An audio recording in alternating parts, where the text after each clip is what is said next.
Hello दोस्तों, smart education GDR में आपका स्वागत है। आज मैं 12th क्लास के बच्चों के लिए क्वेश्चन आंसर समझाऊंगा लेसन वाइज लेसन। पहले लेसन से लगा के आखिरी लेसन तक सारे क्वेश्चन आंसर हम समझेंगे, क्योंकि हमने देखा है कि 50% क्वेश्चन आंसर का पार्ट आता है, 50% ग्रामर आती है और 50% से ज़्यादा क्वेश्चन आंसर का पार्ट आता है। और अगर यह पार्ट आपने कर लिया तो परीक्षा में अच्छे मार्क्स आ जाते हैं। अच्छा, यह वीडियो मैं क्यों बना रहा हूँ, इसके पीछे भी एक वजह है। इसलिए क्योंकि आप गाइड खरीदोगे, फिर उस गाइड में से क्वेश्चन आंसर लिखोगे, उसके बाद फिर उनको याद करोगे। और कई बार ऐसा होता है कि जो गाइड होती है उसमें क्वेश्चन आंसर की हिंदी नहीं दी रहती, तो आपको दिक्कत होती है समझने में। अब इसमें यह है कि किसी कारणवश कुछ ऐसे बच्चे हैं जो नोटबुक नहीं बना पाए हैं, कॉपी नहीं बना पाए हैं, उनके लिए बहुत अच्छा है कि सीधा इसी में से पढ़ लें, समझ लें और परीक्षा में लिख के आ जाएं। ज़रूर अच्छे नंबर आ जाएंगे अगर आपने इसे ध्यान से देख लिया तो। बार बार देखो, जब बार बार देखते हैं तो एक समझ विकसित हो जाती है। काफ़ी दिन से 12th क्लास के बच्चों के लिए वीडियो नहीं आ पाया था, क्योंकि बीच में स्पोकन इंग्लिश के वीडियो आने लगे थे तो ये नहीं आ पा रहा था। तो मुझे लगा कि अब मैं जितने भी संभावित लेसन हैं और जो इम्पोर्टेंट क्वेश्चन हैं उनको विशेष रूप से मैं आपको समझा दूँगा इस पर। तो आप सभी बड़े ध्यान से इनको देखिएगा और अपना टाइम बिल्कुल भी बर्बाद नहीं कीजिएगा। परीक्षाएं इस बार बहुत जल्दी होंगी इलेक्शन के कारण, इसलिए सभी बहुत गंभीरता से पढ़ें। तो सबसे पहले अपन फ्लेमिंगो जो बुक है उसमें से लेते हैं फ्लेमिंगो। तो हम लोग देख लेते हैं ज़रा एक बार। यस, ये देखिए, ये फ्लेमिंगो आपकी किताब है, फ्लेमिंगो, और इसका प्रोज सेक्शन ये ले रहे हैं हम, इसका लेसन 1। अच्छा, ये हो जाएगा, फिर हम इसका पोइट्री सेक्शन लेंगे। प्रोज मतलब गद्यांश और पोइट्री मतलब पद्यांश। तो अभी हम गद्यांश वाला पार्ट ले रहे हैं। लास्ट लेसन पहला लेसन है, नाम है लास्ट लेसन लेकिन है पहला लेसन, तो इसी से शुरू करते हैं। What did Franz notice that was unusual about the school that day. मतलब उस दिन स्कूल में फ्रांस ने क्या अनयूजुअल नोटिस किया, ऐसा क्या था जो अलग था, थोड़ा सा हटके था, अनयूजुअल था, जो कि असामान्य था, सामान्य नहीं था। देखो, बड़े छोटे आंसर देखे मैंने इस पीडीएफ में। Franz noticed that there was complete silence in the school. There was no sound of desk or of students repeating lessons or teachers ruler.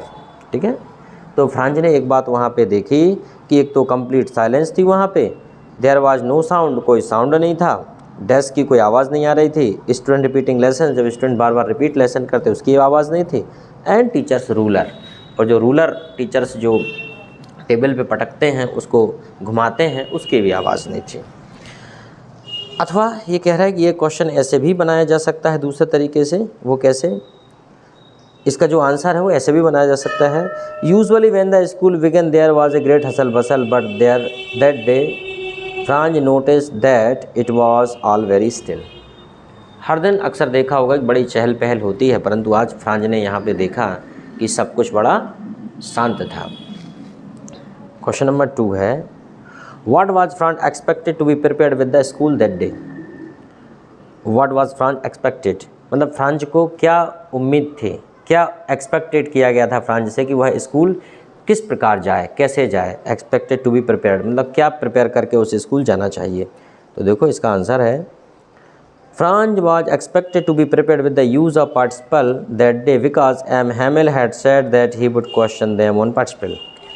तो उस दिन फ्रांज से यह उम्मीद की गई थी कि वह पार्टिसिपल मतलब कृदंत होते हैं, पार्टिसिपल तैयार करके आए, क्योंकि मिस्टर एम हैमिल ने उससे कहा था कि वह उनके ऊपर उससे प्रश्न करेंगे।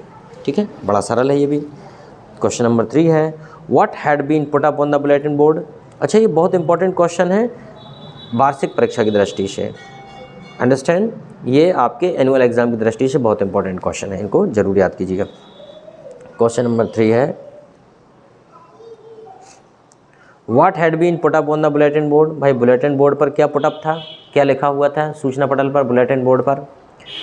N order from Berlin had been put up on the bulletin board. An order from Berlin had been put up on the bulletin board. It said that only German was to be taught in the schools of Alsace and Lorraine. Only the German will be taught in the school of Alsace and Lorraine, Alsace and Lorraine. An order from Berlin had been put up on the bulletin board. It said that only German was to be taught in the school of Alsace and Lorraine. यही कहा था bulletin board में कि भैया अब यहाँ के German ही पढ़ाई जाएगी एल्सास और लोरियन के स्कूलों में। Question number 4, what change did the order from Berlin caused in the school that day. तो जो बर्लिन से जो ऑर्डर आया था उससे स्कूल में किस प्रकार का परिवर्तन देखने को मिला, उस कारण से क्या परिवर्तन हुआ, तो हम वो देख रहे हैं क्या हुआ। There was complete silence in the school, पूरी तरह शांति हो गई स्कूल में। M Hamel bore his best cloth, M Hamel जो वहाँ के टीचर थे उन्होंने अपने अच्छे कपड़े पहने थे, सबसे अच्छे। M Hamel became the more sympathetic to his student, M Hamel अपने बच्चों पर बहुत सिंपैथिक हो गए, सहानुभूतिक हो गए, सहानुभूति। उनने सोचा कि आज मैं बच्चों को मारूंगा पीटूंगा नहीं, बिल्कुल भी नहीं डांटूंगा। The old village were sitting in the class, everyone was sad, the old villagers were sitting in the class, पुराने जो गांववासी हैं बूढ़े वो भी बैठे हुए थे क्लास में और सभी बड़े दुखी थे। ठीक है, तो ये देखने को मिला। क्वेश्चन नंबर 5 है, तो ये सभी उम्मीद है आप अच्छे से पढ़ेंगे। क्वेश्चन नंबर 5 है, how did France feeling about M Hamel and school change. और एक और है, how did France feel when M Hamel said that it was the last day at the school.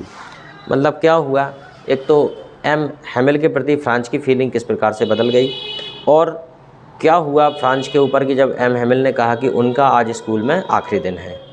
तो दोनों बातें यही हैं कि एक शिक्षक और एक विद्यार्थी का बिछोह हो रहा है, उनके बीच एक दूरियां बढ़ने जा रही हैं, क्योंकि अब शिक्षक यहाँ नहीं रहेंगे, अब वो चले जाएंगे स्कूल छोड़ के। तो फिर Franz was sorry for not learning his lesson. Franz was sorry for not learning his lesson properly. His books now seemed his friend. He did not hate school. Franz was sorry for not learning his lesson properly. Franz इस बात के लिए दुखी था कि उसने उसके पाठ ठीक से नहीं सीखे। His book now seemed his friends. अब जो किताबें थी उसे दोस्त लगने लगीं। He did not hate school. वो स्कूल अब घृणा नहीं करता। He felt sorry for his teachers. M Hamel वह अपने टीचर के लिए भी दुख महसूस करता है। ही forgot all about his bad behaviour, और वो शिक्षक के द्वारा किया गया बुरा व्यवहार को भूलना चाहता है, वह शिक्षक के द्वारा किए गए बुरे व्यवहार को भूलना चाहता है। ठीक है, तो इस प्रकार से आप इसे बार बार देख लें तो आप सीख जाएंगे। Franz was sorry for not learning his lesson properly, his books now seemed his friend, he did not hate school, he felt sorry for his teachers M Hamel, he forgot all about his bad behaviors। ठीक है, चलो, तो जिन लोगों ने किसी कारणवश copy नहीं बना पाए हैं उनके लिए बहुत अच्छा रहेगा कि वो इसी में से देख लें और सीधा पेपर दे आएँ, एक समझ विकसित हो जाती है। What information did M Hamel give to the children in his class? M Hamel ने अपने बच्चों को क्लास में क्या इन्फॉर्मेशन दी। M Hamel said that an order from Berlin had been put up on the notice board. It said that only German was to be taught in the school of Alsace and Lorraine. A new teacher was coming the next day to teach them. M Hamel ने यह सूचना दी कि bulletin board पर यह खबर छपी है कि अब यहाँ के लोरेन और एल्सास के स्कूल में जर्मन पढ़ाई जाएगी, इसलिए अब कल एक दूसरे शिक्षक आएंगे आपको पढ़ाने के लिए, ये खबर उन्होंने दी। Why did Hauser and other villagers come to attend the last lesson? मतलब जो पुराने जो शिक्षक, पुराने टीचर, पुराने और नगर पालिका के जो रिटायर्ड जो कर्मचारी हैं वो, ओल्ड हॉसर्स और पुराने शिक्षक, वो सब क्यों आज स्कूल अटेंड करने के लिए आए हैं, और ग्रामवासी क्यों स्कूल अटेंड करने के लिए आए हैं। They came to thank M Hamel for his 4th year of faithful service. वो एम हैमिल की फेथफुल मतलब एक विश्वसनीय सेवा, 40 साल की विश्वसनीय सेवा के लिए धन्यवाद देने के लिए आए हैं। ठीक है, क्वेश्चन नंबर 8 है। क्वेश्चन नंबर 8 देखो कितना बढ़िया दिया है। How was M Hamel dress on his last day in the school. How was M Hamel dress on the last. M Hamel की ड्रेस कैसी थी। He was dressed in his best cloth, he wore the beautiful green coat, a frilled shirt and a black silk cap. उन्होंने क्या किया था, एक अच्छी बेहतरीन उन्होंने ब्यूटीफुल ग्रीन कोट पहना हुआ था, फ्रिल्ड शर्ट एक शर्ट पहनी थी, एंड ब्लैक सिल्क कैप, और ब्लैक सिल्क कैप, सिल्क का बना हुआ कैप भी पहना था उन्होंने। क्वेश्चन नंबर 9 है, व्हाट हैपेंड क्वेश्चन नंबर 9 है, what happened when the church clock struck 12? ठीक है, what happened when the church clock struck 12? क्या हुआ जब चर्च की घड़ी 12 बजा देती है, 12 बज जाते हैं चर्च की घड़ी में। तो when the church clock struck 12 the sounds of prayer and the trumps of the Persian soldiers were heard. तो वहाँ पे क्या होता है, व्हेन द चर्च क्लॉक 12, जब 12 बज जाते हैं तो साउंड ऑफ प्रेयर मतलब प्रार्थना की आवाज़ सुनाई देती है, the Trump of the Persian soldier, Persian soldiers की ट्रम्प की उनकी जो आवाज़ सुनाई देती है, उनकी सैनिकों की आवाज़ सुनाई देती है। M Hamel stood up and say something but he could not speak. M Hamel खड़े हो जाते हैं कुछ बोलने के लिए, परंतु वो कुछ कह नहीं पाते हैं, पर वो बोल नहीं पाते हैं। जैसे ही 12 बजते हैं चर्च की प्रार्थना के लिए समय होता है और साथ ही वहाँ पे सोल्जर्स की आवाज़ भी सुनाई देने लगती है उनको। क्वेश्चन नंबर 10 है, what did Franz not want to go to school that day? What was the fear in little Franz mind when he started to school in the morning? उस दिन फ्रांज स्कूल क्यों नहीं जाना चाहता था? छोटे Franz के मन में क्या डर था स्कूल को लेके? तो ये दोनों क्वेश्चन लगभग एक जैसे हैं, इसलिए अथवा लगा बीच में और लगा हुआ है। तो आंसर देखिए, आंसर ही बड़ा छोटा है। Franz did not want to school that day because he had not prepared his lesson on participle. ठीक है, वो इसलिए नहीं जाना चाहता। तो बच्चे स्कूल क्यों नहीं जाना चाहते? जब वो अपना लेसन ठीक से प्रिपेयर नहीं करते तो वो सोचते हैं यार ना जाना पड़े तो ज़्यादा अच्छा है, पिटाई होगी, पनिशमेंट मिलेगा, है ना। Participle, he feared that he would be scolded by M Hamel. उसे इस बात का डर था कि उसे एम हेमिल के द्वारा दंडित किया जाएगा, इसलिए स्कूल नहीं जाना चाहता था। जनरली ये भी कर सकते हो कि Franz did not want to attend the school that day because he did not complete his homework, he was fearing of scolding of M Hamel. ये भी कर सकते हो आप, जो भी अच्छा लगे आपको। क्वेश्चन नंबर 11 है, what did M Hamel tell the students about French language? French language के बारे में एम हेमिल ने बच्चों को क्या बताया? देखो, M Hamel said the French language was the most beautiful, the clearest and the most logical language in the world.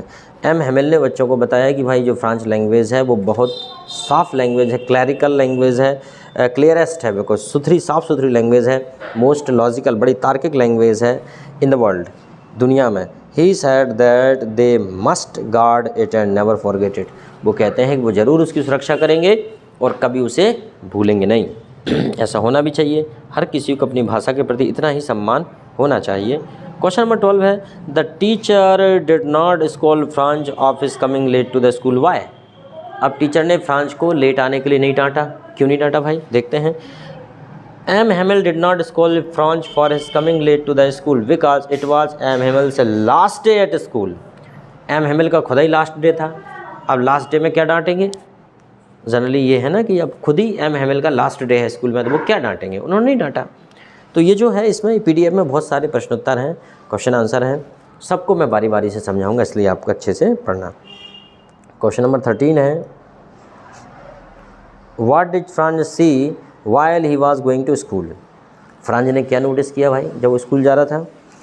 He saw that the Persian soldiers were drilling an open field. He also saw a crowd in front of the bulletin board at town hall. He saw that the Persian soldiers were drilling. उसने देखा कि जो Persian soldier हैं, सैनिक हैं, वो वहाँ पे ड्रिलिंग कर रहे हैं, मतलब वहाँ पे प्रैक्टिस कर रहे हैं। ठीक है, ड्रिलिंग कर रहे हैं वहाँ पे, और जैसे कि परेड होती है ना, जैसे कहते हैं ड्रिलिंग, परेड कर रहे हैं वहाँ पे। और उसने जो बुलेटिन बोर्ड के सामने भीड़ को इकट्ठा भी देखा कि बुलेटिन बोर्ड जो लगा हुआ है जहाँ पे सूचना आई है वहाँ पे भीड़ इकट्ठी है, क्योंकि कुछ भी विशेष बात हो जाती तो लोग जनरली इकट्ठा हो ही जाते हैं। वो देखते हैं कि यार क्या हो गया, देखे तो सही क्या है यहाँ पे, ये बात है। और जब बात सबकी हो तो ज़रूर देखते हैं। Write character sketch of M Hamel. M Hamel का जो चारित्रिक वर्णन कीजिए, कैरेक्टर स्केच। एम हेमिल क्या है, कैसे हैं? तो यह है, M Hamel was a French teacher. He served an school in the French district of Alsace and Lorraine for 40 years. भाई एम हेमिल एक फ्रांच टीचर हैं, फ्रांस के टीचर, एक फ्रेंच टीचर हैं, और वो वहाँ पे एल्सास और लोरियन के स्कूल में विगत 40 वर्षों से अपनी सेवाएं दे रहे हैं। ठीक है, he was a sincere and honest teacher. भैया वो बड़े सिंसियर और ऑनेस्ट टीचर हैं। He was very strict but he also had a soft side. वो बड़े स्ट्रिक्ट भी हैं, कठोर भी हैं, परंतु उनमें एक सॉफ्ट साइड भी है, उनका एक विनम्रता भी है उनके अंदर, सॉफ्ट हैं वो, काफ़ी नरम भी हैं।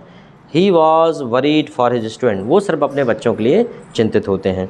He solved French and French language, he sorry क्या पढ़ दिया मैंने, लव्ड है ये जल्दबाजी में। He loved France and French language, वो फ्रांस के लोगों को लव करते हैं और वहाँ की भाषा को लव करते हैं। देखो भाई, जनरली कोई भी शिक्षक होता है वो वाकई अपने जो विद्यार्थी होते हैं उनको अपने खुद के बच्चों से ज़्यादा प्यार करता है, लेकिन बच्चों को ये बात समझ में नहीं आती। अगर कोई भी शिक्षक बच्चों को मारता है तो उसकी उनसे निजी तौर पे कोई दुश्मनी नहीं है, क्योंकि आज वो इस स्कूल में है, कल दूसरे स्कूल में चला जाएगा, परसों तीसरे स्कूल में चला जाएगा, लेकिन उसका एक ध्येय होता है, उसका एक विज़न होता है कि वो जहाँ भी जाएगा उसके बच्चों को जीवन में आगे बढ़ाएगा वो। और एक शिक्षक बच्चों को अपने खुद के बच्चों से ज़्यादा स्नेह करता है। इस बात को बच्चों को समझ लेनी चाहिए। शिक्षक का तो एक ही ध्येय होता है, जहाँ जाएंगे रोशनी फैलाएंगे, चिराग का अपना कोई मकान नहीं होता। जहाँ जाएंगे रोशनी फैलाएंगे, चिराग का अपना कोई मकान नहीं होता। चिराग मतलब दीपक, जानते हो ना, उसका अपना कोई मकान नहीं होता। दीपक जहाँ जाता है रोशनी फैलाता है। शिक्षक भी सेम यही काम करते हैं और यह बात बच्चों को समझनी चाहिए। ठीक है, तो जब भी आपके टीचर कभी थोड़ा बहुत डांट दें तो उनकी बात को बुरा नहीं मानना, बल्कि वो जो भी आदेश देते हैं, जो भी कहते हैं, पहले आदेश का पालन करना है, कारण बाद में पूछना है। ठीक है, मैं तो इतना तक कहता हूँ, अगर मान लीजिए कोई नदी मगरमच्छ से भरी है और एक शिक्षक कहता है बेटा कम ऑन कूद जाओ, तो पहले कूदो, कारण बाद में पूछो।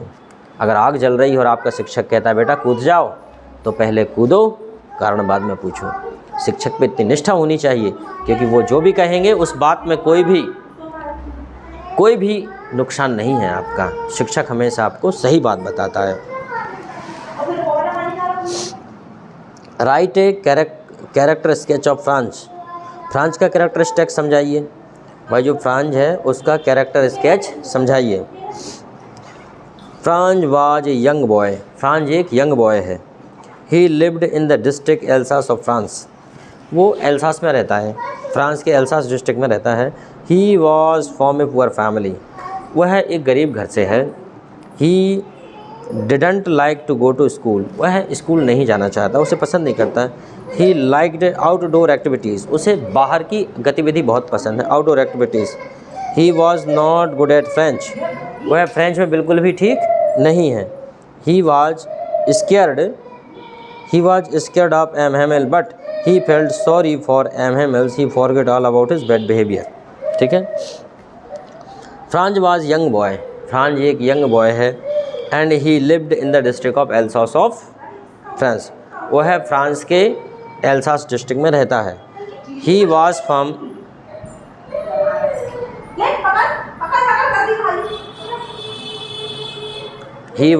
ए poor family. He didn't like to go to school, he like the outdoor activities. तुम ही बोल लो, जहाँ मत कछुआ ही नहीं रहो तुम्हारे अलावा, यानी चुपचाप दे दें भर के। आदमी क्या जा कौन सी पढ़ाई चल रही जाके चैनल में, अरे गते हैं रे। अब इतने गलान एडिट करना पड़ा था वीडियो, नहीं तो ऐसे ही डाल देता पूरी वीडियो।